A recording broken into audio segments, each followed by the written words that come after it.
I was only 5. But I remember that day so clearly. Because it was the first time I realized, not all children are loved equally. Some don't get help, they get forced to walk, even when they can't. It's been many years since then. I'm old now, disabled. But some things the body forgets. The soul never does. This isn't a story about pity. And it's not about revenge. It's about a child who had to survive, when all she should have been was a child. Listen to my story. Not to cry, but to remember. Love is not words. It's actions. And actions are remembered. Even after 80 years. My name is Elsa. I was born in 1945, in a village so small it didn't have a real name. Just a cluster of houses in the middle of mud and wind. My parents were the kind of people who didn't believe in softness. They believed in survival. And if you couldn't keep up, well then maybe you weren't meant to. I was born with a bad hip. The doctors said it could be fixed early with surgery and rest. But that was too much money, too much effort, too much nonsense, as my father called it. So I limped. I cried sometimes, but only when I was alone, because crying in front of them was worse than the pain itself. The worst day of my childhood, the one that carved itself into my bones, came when I was 5. I woke up that morning and couldn't move my leg at all. It was swollen, burning. I was scared. I told my mother, and she slapped my hand away like I was making it up. You're just lazy, she said. Always whining about something. By noon, I had a fever. I was sweating. My leg was purple. That was when they decided, finally, to take me to the hospital. The nearest clinic was 5 miles away. We didn't have a car, and we couldn't afford the horse cart rental. So they told me to walk. Walk. With a leg that didn't bend. A hip that screamed. A fever that made the trees look like they were melting. I cried, begged, pleaded. I remember gripping the doorframe and refusing to go. My father pulled me by the arm. My mother grabbed a stick. I walked. At first, I stumbled and limped. Then I crawled. They told me to stop making a scene. I remember falling into a puddle and shivering. I remember throwing up on the roadside. I also remember a moment, just a moment, when a woman from the village saw us.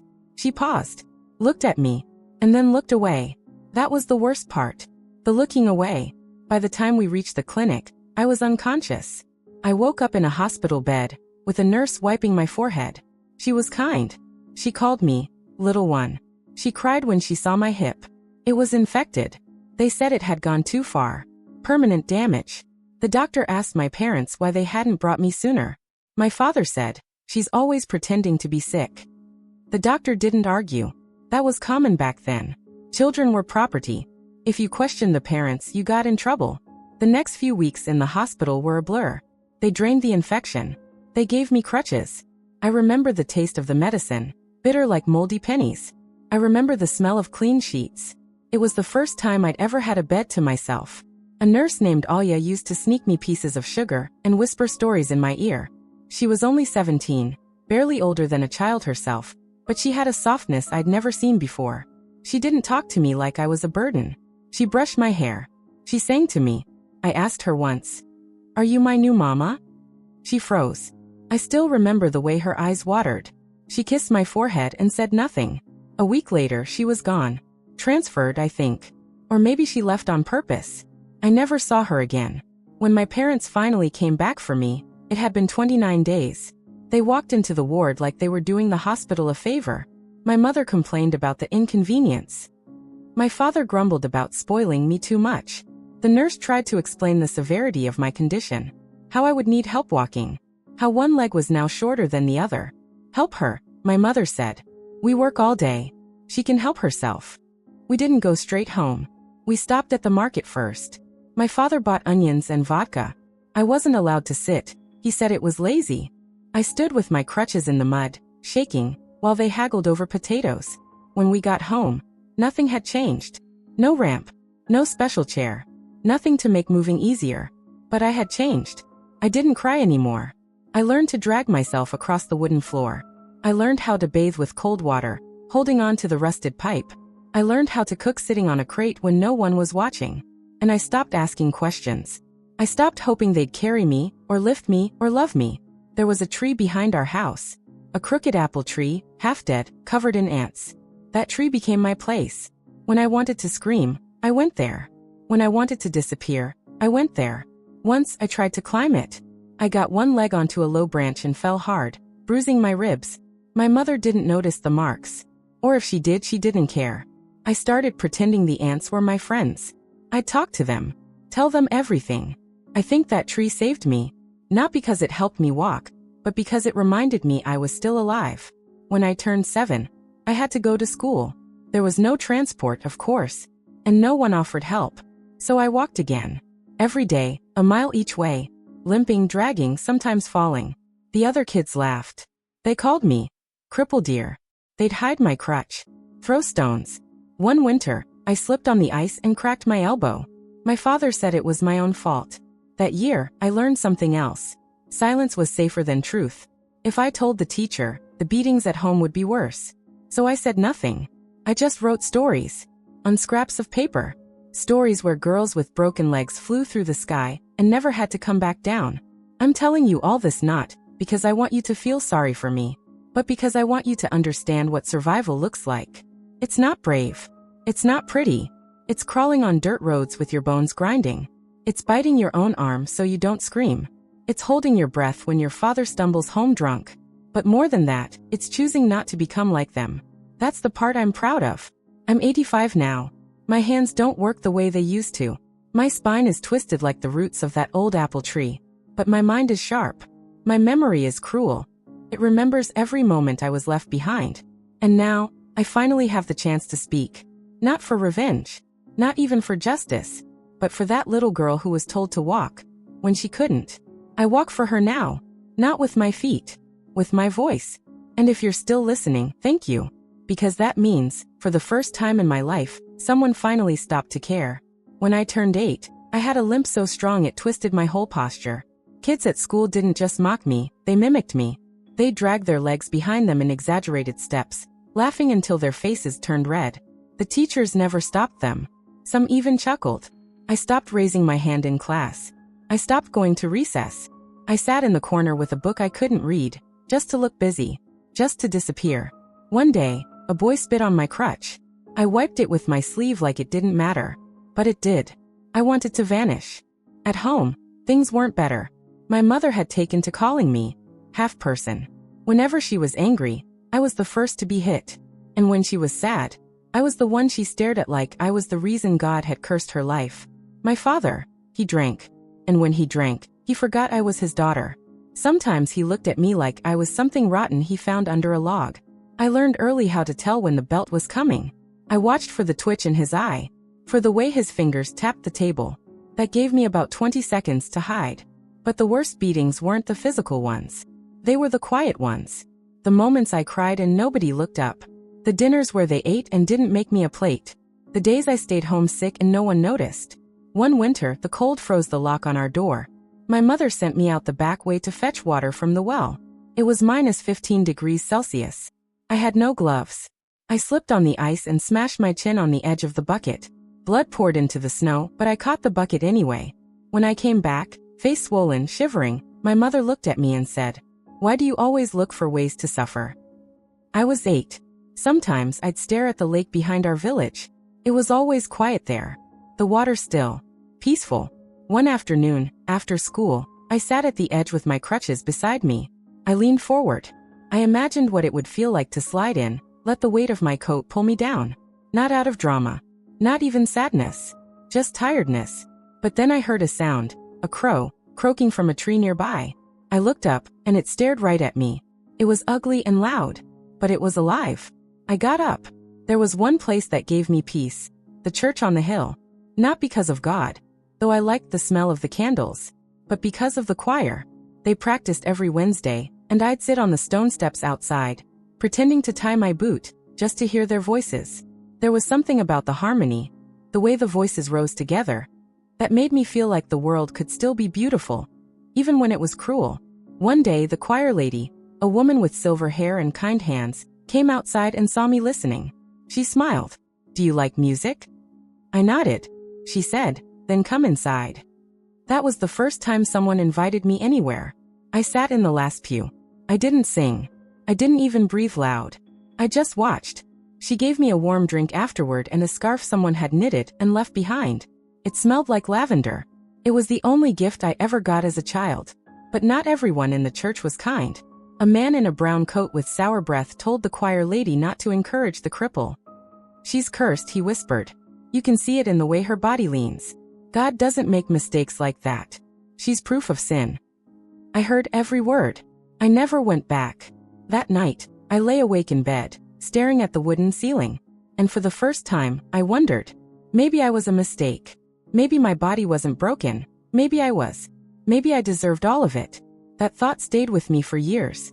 It sunk into my bones like the cold wind through our cracked windows. At 10, I tried to run away. I packed a sack with bread, a spoon, and 2 potatoes. I didn't know where I was going, just away. I made it as far as the field beyond the birches. That's when the pain in my leg flared so badly I collapsed. I lay in the dirt for hours, ants crawling over my hands. Nobody came looking for me. Eventually, I dragged myself home. And they hadn't even noticed I was gone. Started working when I was 11. No one gave me a job, of course. Not officially. Who would hire a limping, skinny girl with crooked legs and a shy stutter? But I found ways. I offered to sweep porches, to wash potatoes, to feed pigs, anything. Sometimes they paid me with coins, sometimes with bread, sometimes with nothing at all, just the honor of doing something useful. I remember my first coin, 3 kopecks. I held it in my palm all day, warmed it with my body. I didn't spend it. I didn't even show it to my mother. It felt like proof, not of money, but of existence. That night I hid it in the crack behind the stove. The next morning, it was gone. I never asked. I knew better. There was one man, old, hunched, always smelled like boiled cabbage, who let me sweep his floor every Thursday. He never looked me in the eye, always left the coin on the table and turned away. One day I asked him, "Why do you let me do this?" He said, "Because someone has to, and because I pity you." Then he added, "But don't get used to it. People like you shouldn't be seen in public. It makes others uncomfortable." He gave me the coin, then shut the door. I remember standing there for a long time, holding the handle, and thinking, should I thank him for reminding me what I am? At school, they moved me to the back row. Not because I was disruptive, I never spoke, but because a new girl came, the mayor's niece. She wanted my seat. When I protested, quietly, almost in a whisper, the teacher said, "You should be grateful we let you stay here at all." I stayed, but I stopped trying after that. What was the point? No matter how hard I tried to be good, be useful, be invisible, I was still the girl with the limp, the cursed one. At 14, I got my first period. I thought I was dying. There was no one to ask. My mother never mentioned it. I bled through my only decent skirt. The boys saw it and laughed. One called me dead inside. I went home early and tried to scrub the blood out with cold soap. I cried that night not because of the pain, but because I realized my body was changing, and I hated every part of it. It betrayed me when I was born. Now it was betraying me again. But one thing changed that year. I met someone who didn't flinch when they saw me. His name was Luca. He was 17. Tall, quiet, worked at the bakery. He never said much, but once he gave me a warm loaf of rye and said, "You don't owe me anything." That sentence, it shattered something in me. I had never heard that before. You don't owe me anything. So I followed him. At first, just down the street. Then around the corner. Then into the bakery yard, where he fed stray cats and whistled. We never really talked. But he nodded when he saw me. That nod meant more than most people's words. One evening, just before sunset, he asked me, "Do your legs hurt every day?" I didn't know what to say. He added, "I can carry you home, if you want." I said no, not because I didn't want to be carried, but because the idea of someone touching me, gently without disgust, scared me more than the pain ever had. He smiled sadly, like he understood. Then he said, "You walk stronger than most people run." I kept that sentence in my heart like a jewel. But good things never last long. One afternoon, Luca's older brother saw me sitting behind the bakery, writing in my notebook. He ripped it from my hands and read the first page out loud. A story I wrote about a girl with wings made of tree bark. He laughed, then spat on the paper and said, "You think someone like you gets to have dreams?" He pushed me down. I landed hard, bent my bad knee sideways, screamed without sound. He stood over me and said, "You should be grateful people don't put animals like you down." I never went back to the bakery after that. That winter, the pain came back worse than ever. My legs swelled again. I couldn't sleep at night. Every step felt like glass. I begged my mother to let me go to the hospital. she said. What for?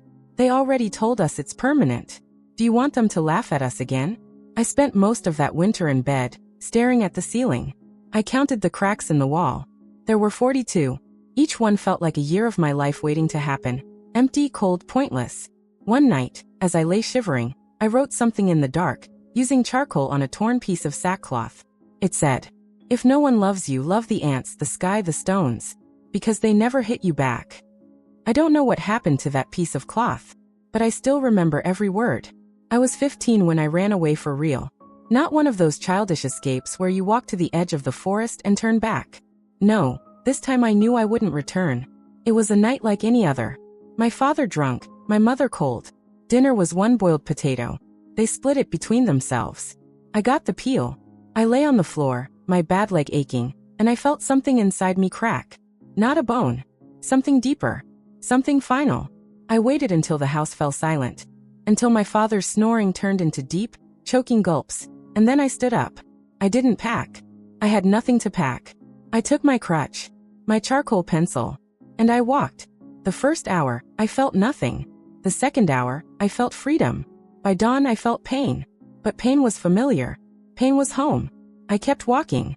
Past the frozen fields. Past the church that once gave me a scarf. Past the apple tree I used to whisper to. By noon, I reached the railroad tracks. There I sat. Let the cold iron press against my legs. I didn't know where the trains went. I didn't care. Anywhere was better than where I came from. I found a village by the second night. It was smaller than mine somehow. Just 5 houses and a crumbling store. I slept in a woodshed behind a closed bakery. Rats ran over my feet. I didn't flinch. I was too tired to be afraid. In the morning, I asked for work. They laughed. A woman with a mole on her lip said, "You're broken. You should be in bed, not out begging." But an old man, the baker, told me to clean his back room. He paid me with half a bun. It was stale but sweet. I wept while eating it. Not because of the taste. Because it felt like a beginning. For weeks, I moved from village to village. Cleaning, peeling potatoes, fetching water. I slept in barns. Under porches. In sheds. My body learned how to survive. I learned which dogs were kind and which bit. Which houses had kind grandmothers and which had sons that stared too long. I learned how to make bandages from sackcloth. How to warm my feet with stones. How to sleep lightly but deeply, like a fox. One day, I found a half-burned coat in a trash pile. It smelled like smoke and mold, but it had pockets. I wore it like armor. Inside the pocket, I found a rusted spoon and a string of glass beads. I tied the beads around my wrist. I wasn't pretty, but I could pretend. In one town, a woman named Helena took pity on me. She ran a fruit stall. Let me sleep behind the crates. She didn't ask questions. Just said, "You don't talk much. That's good. Talkers get in trouble." She showed me how to scrub oranges until they gleamed. How to hide bruises on apples. How to weigh bananas without a scale. For 2 weeks I was safe. She gave me a clean scarf. I felt human again. Then one morning, I arrived to find the stall empty. Gone. No note. No Helena. Just a man in a coat who told me. She left. Back to Odessa. He didn't offer help. I walked away. I kept moving. I learned to steal. Not because I wanted to, but because sometimes you either stole or fainted. I stole boiled eggs. I stole soap. Once, I stole a blanket from an old woman's line and felt so guilty I returned it the next night. I never stole from the poor. Only from those who sneered. Only from the ones who looked at me like dirt. In spring, I met a girl named Yana. She had bright red hair and a crooked smile. She lived behind a tavern, slept under a stairwell. She showed me how to make tea from nettles and how to sell wildflowers for coins. We weren't friends. Not really. But we didn't feel alone when we sat together. One night, she said, "If someone tried to hurt you, would you scream?" I said, "No." She nodded. Me neither. I never saw her after that. There were times I thought I would die. One night, I fainted in the mud. Fevered. Couldn't stand. A man found me. Lifted me onto a wagon. Said nothing. He left me outside a small medical post. The nurse there was young, too young. She looked afraid of me. But she fed me broth. Wrapped my legs in clean bandages. Let me sleep on a cot near the fire. I never knew her name. But before I left, she gave me an old pair of boots. She said, "They're not pretty, but they'll last." They lasted 2 years. I stopped calling myself Elsa. I stopped calling myself anything. When people asked my name, I made one up. Sometimes Lena, sometimes Irina.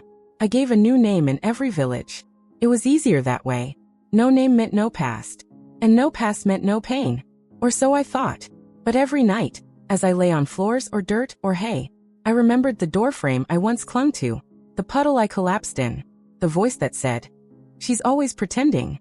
I remembered the child who couldn't walk, but was told to, and I whispered to her, "You survived. You're still here." That was enough. Sometimes it was all I had. I met Anton when I was 19. I was working at a small train station in a town too small for most maps. I cleaned waiting benches and sometimes sold tea in paper cups. I wore the same skirt every day, pinned at the side because the zipper was broken. He noticed me on his third visit. He was clean, confident. His coat was too nice for a place like this. He bought tea and asked, "What's your name?" I lied. I said Nina.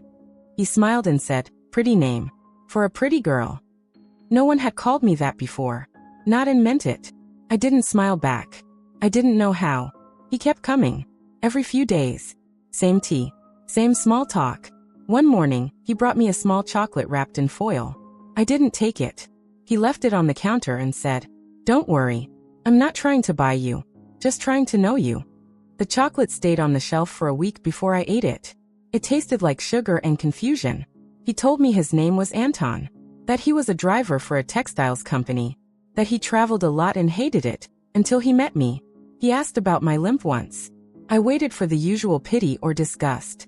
But all he said was, "You move like you've walked through fire," and kept going. I didn't know how to reply, so I looked down. He touched my hand lightly. I didn't pull away. A few weeks later, he asked if I wanted to leave the station. "Come with me," he said. "I'll find you better work. Real work. Maybe something with a bed. A door that locks. A hot meal." I hesitated.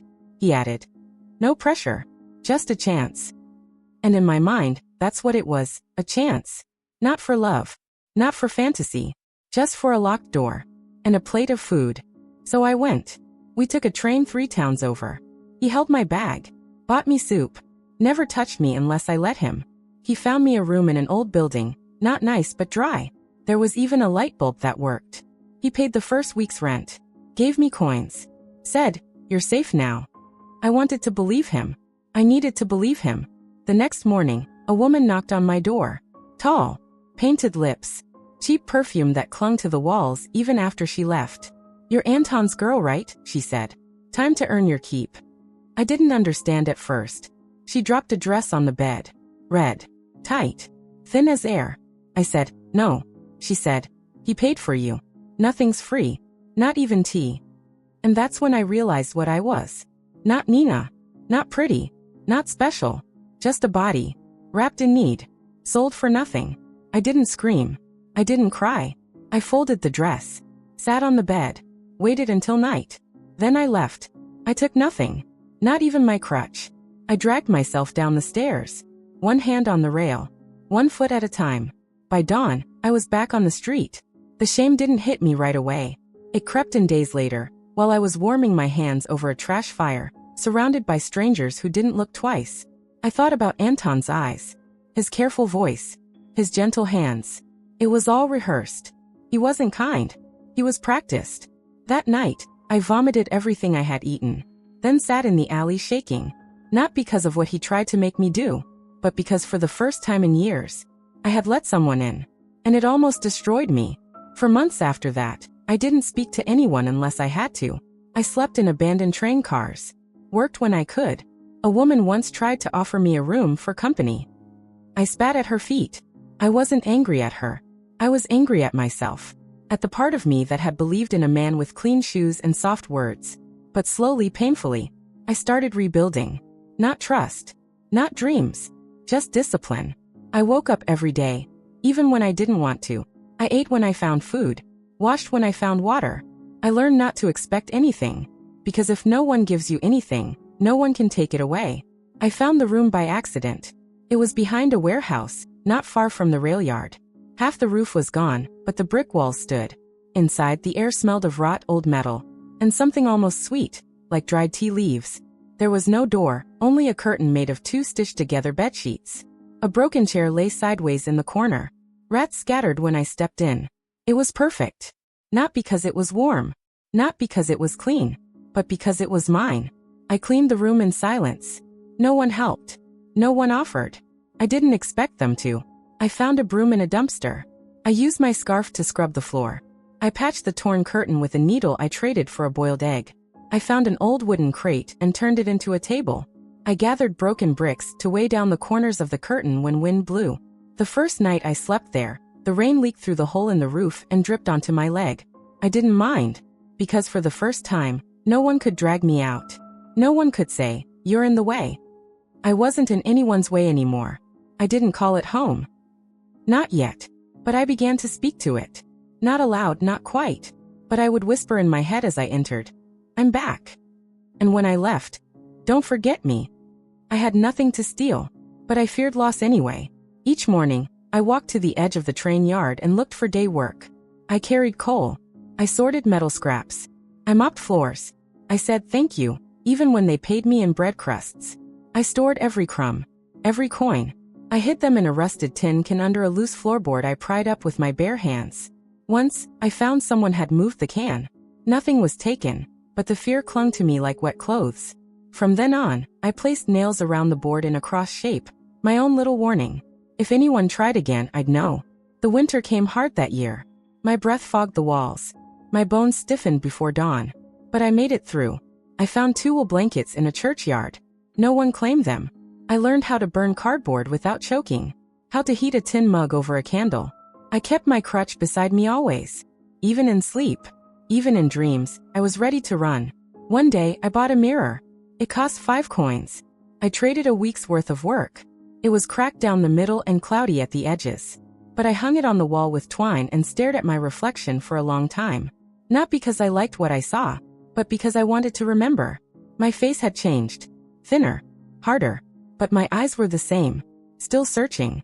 Still braced for a blow. I touched the mirror and whispered, "I'm still here." And the girl in the mirror. She didn't smile. But she didn't look away. Sometimes children played near the warehouse. They never came inside. Maybe they were warned. Maybe they sensed something sacred about the silence of that room. Once a boy peeked in and asked, "Do you live here?" I said, "No," because I still wasn't sure. But slowly I made it mine. I found a cloth and painted the wall with charcoal, just spirals, dots, little shapes. I wasn't an artist, but it felt like claiming space. Like saying, "I exist." Like saying, "I won't disappear." One night, I woke up sweating. A dream. I don't remember what. I sat up, my chest pounding. The moonlight fell through the hole in the roof and landed on the mirror. In the faint glow, I saw something that stopped me cold. There was a name etched into the wood under the mirror frame. It said, "To Elsa, you are more than the world ever allowed you to believe." My name. My real name. I hadn't said it in years. I had no idea where the mirror had come from. Who wrote that? But in that moment, I began to cry. Not from sadness. From recognition. The next morning, I opened the curtain fully. Let the sunlight in. I sat on my crate and ate stale bread with my head high. A man walked by and asked, "This your place?" I looked at him. At the street. At the broken roof. And I said, "Yes, it is." Life on the road taught me one hard truth. Most people see what they want to see. Broken girl? Sure. Invisible? Often. Worthless? Sometimes. But in the cracks between cold stares and harsh words, I found moments of kindness. Not grand gestures. Not fairy tales. Just people doing what felt right. Even when it cost them nothing. There was Father Mikhailu, the old priest from the village near the river. He never asked questions. He just handed me bread and soup on the coldest mornings. One time, he caught me trying to sneak into the church to warm my hands.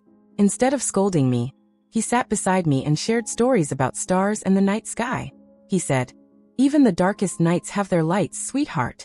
His kindness wasn't loud. It was steady. Then there was Oksana.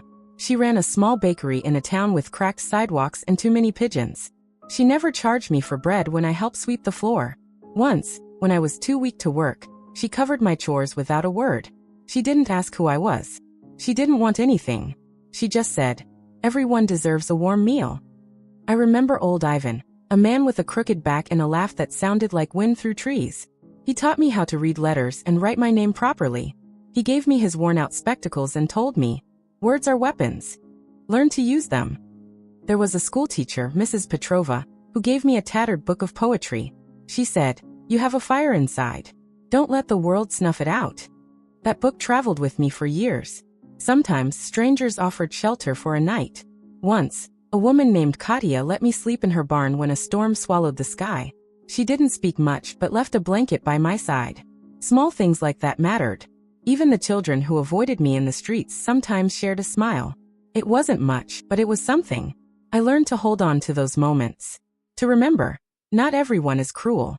That somewhere in the endless cold, there were people who saw me, not as broken, not as cursed, but as human.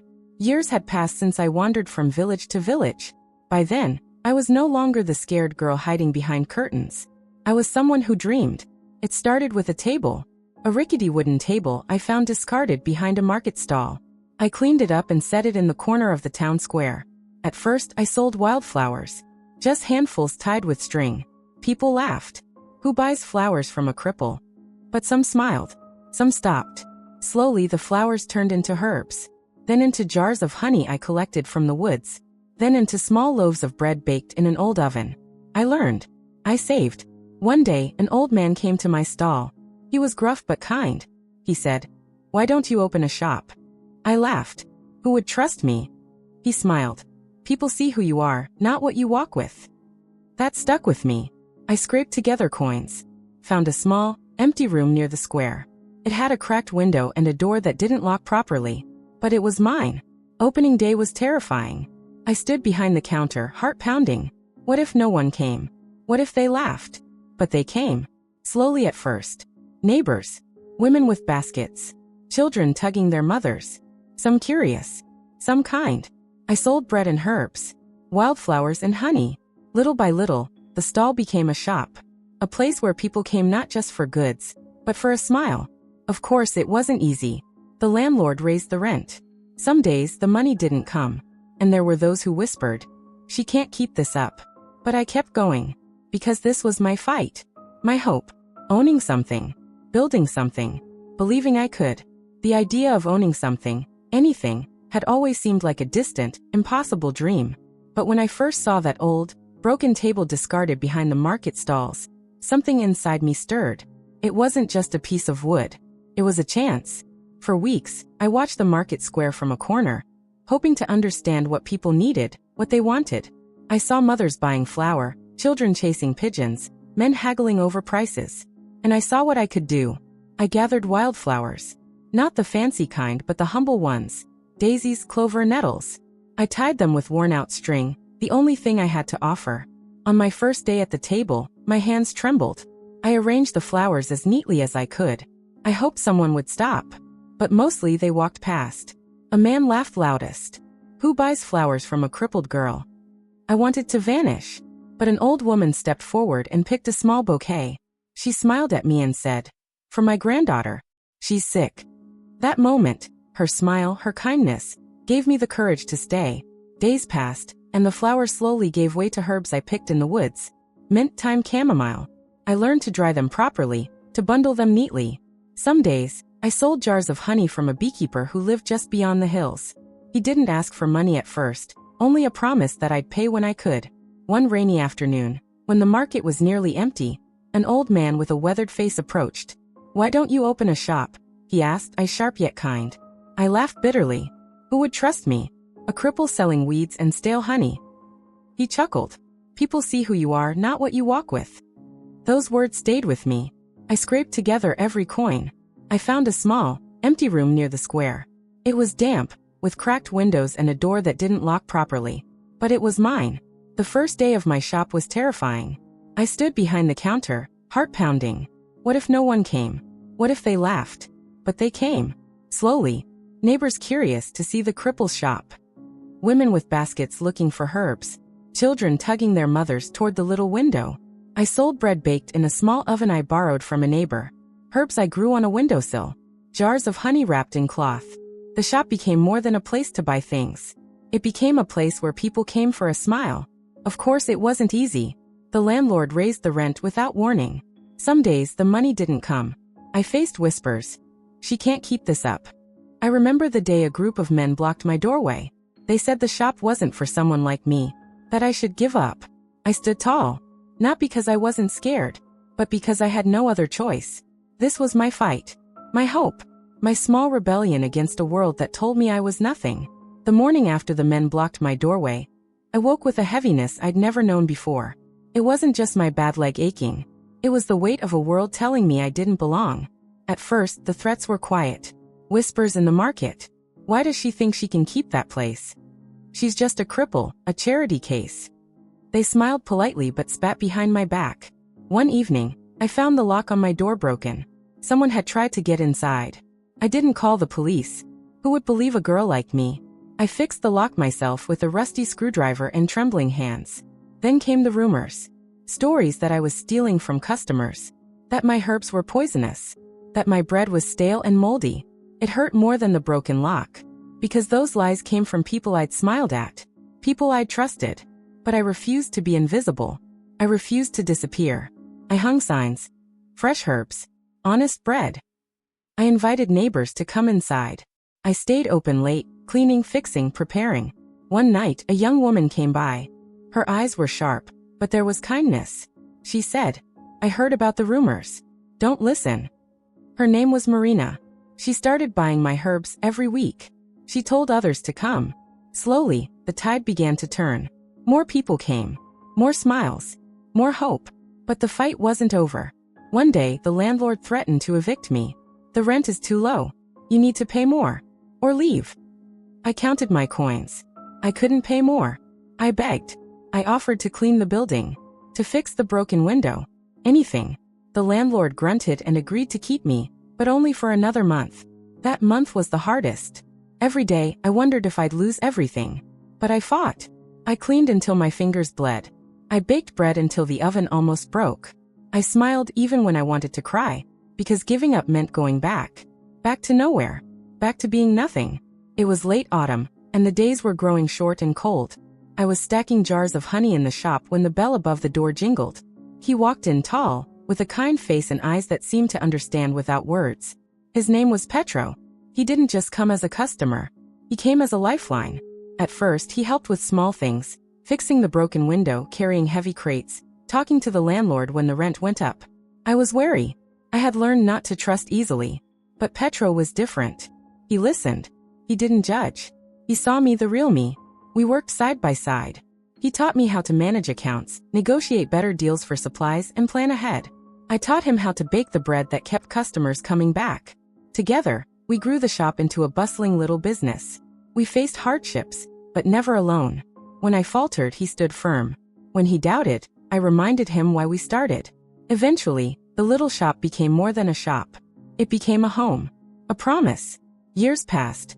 We married quietly without fanfare. Our business thrived. We expanded. We dreamed.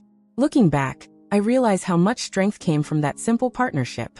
From the man who saw past my limp and scars. Who loved not just who I was, but who I could become. Petro and I built more than a shop. We built a life. At first, it was slow going. Money was tight. Customers were few. But every morning, we opened the doors with hope. We expanded the shop little by little. Added homemade preserves, fresh bread, and handmade crafts. People began to trust us, not just for goods, but for kindness. Our evenings were filled with plans and dreams. Petro counted coins. I baked late into the night. We dreamed of a bigger place. Of a future we never thought possible. But life wasn't without challenges. One winter, a fire broke out in the building next door. Smoke filled our shop. Some shelves burned. We lost much. But not each other. Another time, a competitor tried to push us out. Spread rumors. Lowered prices to crush us. We fought back with honesty and hard work. Our customers stayed loyal. The hardest moments were when health issues threatened me again. My leg ached fiercely in cold weather. Petro never left my side. Helped me rest. Cared for me. Through all the storms, financial, physical, emotional, we stood together. Stronger. Unbreakable. The cold bit deep that winter. It crept under doors and whispered through cracks in the windows of our little shop. The world outside was a harsh place, but inside, Petro and I were trying to build a sanctuary.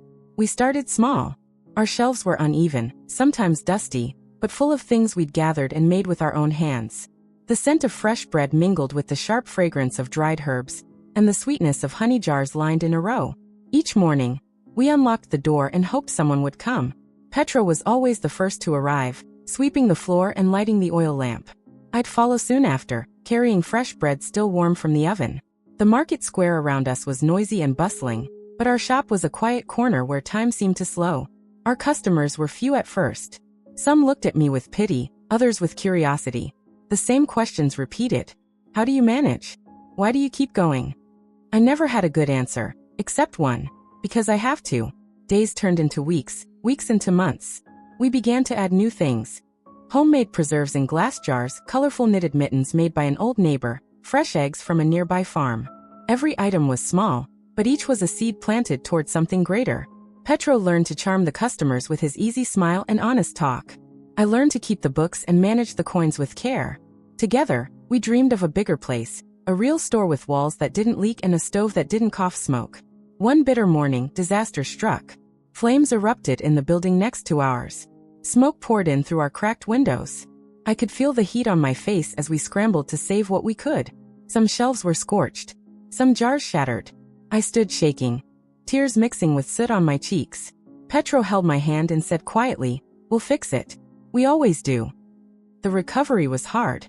Money was tight, but we patched the damage as best we could. We worked long into the night, hands blistered and backs sore. The fire was a reminder that nothing was guaranteed, but it also made us stronger. We learned to lean on each other in ways neither of us expected. Just when we thought things might settle, trouble came from another direction. A rival shop opened across the street. The owner was aggressive, lowering prices to undercut us, spreading rumors that our bread was stale, that our herbs were fake. At first, I felt helpless. The whispers stung.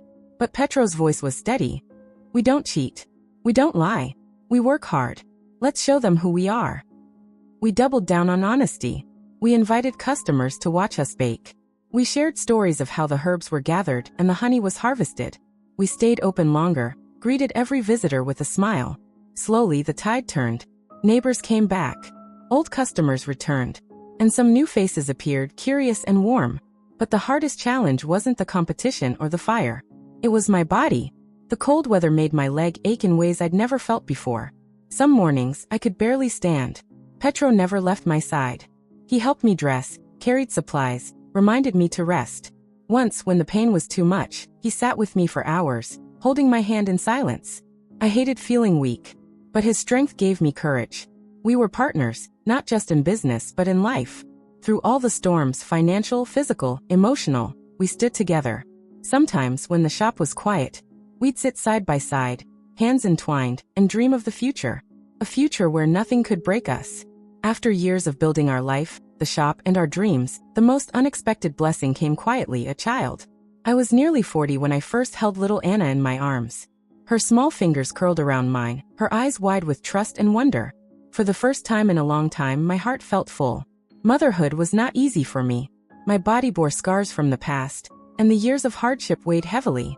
There were days when the pain was unbearable, and I feared I couldn't give Anna the life she deserved. Petro was my rock.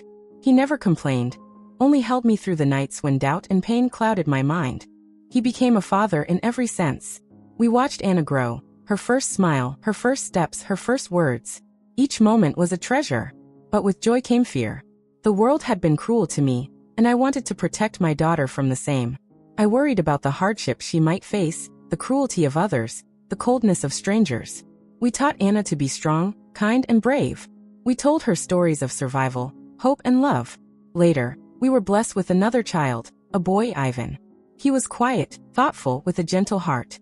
He loved to sit by the window, watching the birds and dreaming. Our family was small, but filled with warmth. Our shop buzzed with life. Anna's laughter and Ivan's quiet hums mixing with the sounds of bread baking and customers chatting. Raising children gave me a new purpose. It made the pain of the past bearable. It made me believe in the future. To finally release the pain that bound me. That forgiveness didn't erase the past, but it gave me peace. I freed myself from the chains of bitterness. And in that freedom, I found strength to love my children, my husband, myself. Now, as I sit by the window of our small home, watching the sunset bleed into the horizon, I think about the journey that brought me here.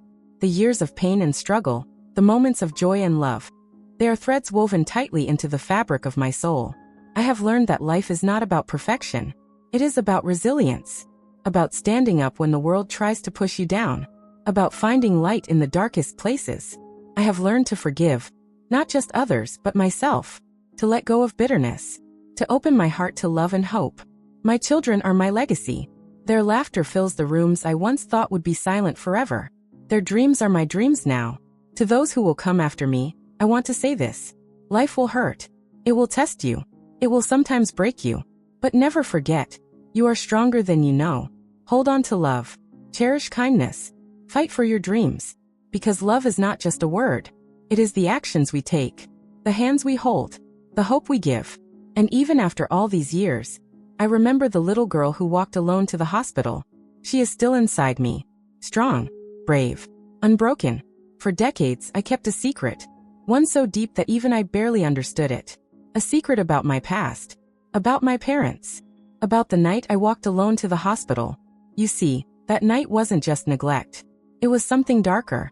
My parents were desperate. My father was sick, not physically but in his mind. He feared that if I went to the hospital, something worse would happen. I was not just a child left alone. I was a child carrying their fear, their shame. But here's the truth no one knew. The hospital I walked to wasn't for me. It was for my little brother. He was born with a heart so weak, doctors said he wouldn't live long. My parents didn't have money for a carriage or a doctor. So they made me walk. To get help for him. I never knew my brother. He died before I could hold him. That night shaped my life in ways words can't explain. I carried guilt I didn't deserve. Pain I didn't understand. But in forgiving my parents, I also forgave that lost boy. Life is messy. Full of secrets. Full of shadows. But in the end love remains. Love imperfect, painful, and beautiful. I am old now. Broken in body but whole in spirit. And I tell my story not for pity. Not for anger. But to remind you, love isn't perfect. But it's worth fighting for. Thank you all for listening to my story. It's been a long journey, full of pain, struggle, but also hope and love. If this story touched your heart, please hit that like button. Subscribe to the channel to hear more real-life stories like mine. Your support means the world to me and keeps these voices alive.